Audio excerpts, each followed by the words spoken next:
Even though we may feel lost in the midst of our current circumstances, God promises the hope of His light.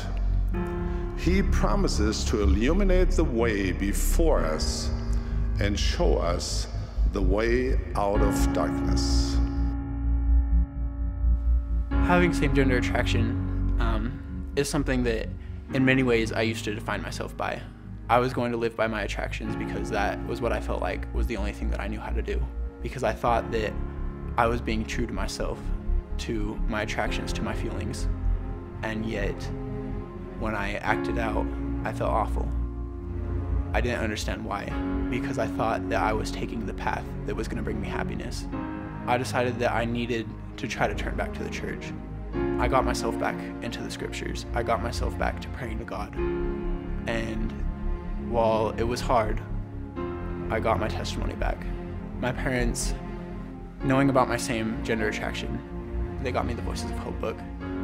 And that was the first exposure to me that I had to really understand that there were other people out there who actually desired to live following the standards of the church while dealing with same-gender attraction. I came across the Voices of Hope website, and there was one video in particular that I watched that I felt the spirit really strong while I was watching it. And there was a little option underneath the video to message the person in the video, and I decided to do that. He responded. He told me about North Star. All the answers to my questions and my prayers were being given to me. I started to notice an avalanche of changes in my life. Everything started to make sense to me at this time.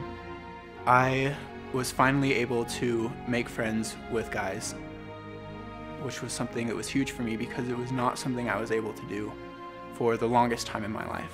I really started to think of my attractions, to even think of my addictions, as not curses, as not things that brought me down and made me a bad person, but rather as tender mercies from the Lord.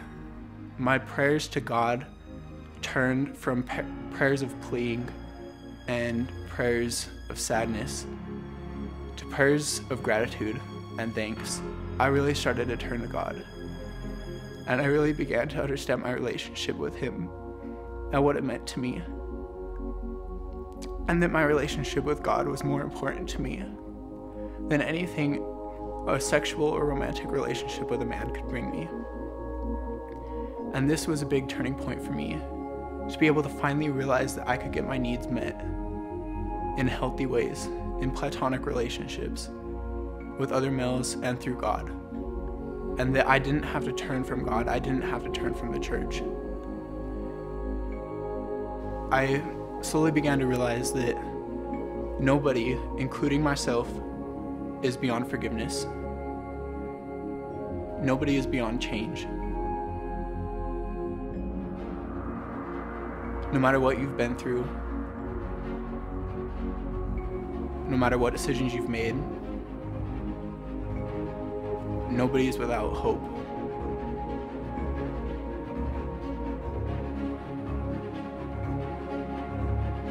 The Voices of Hope project, in and of itself, was designed by God for the world at this time now, and even more, was designed specifically for me,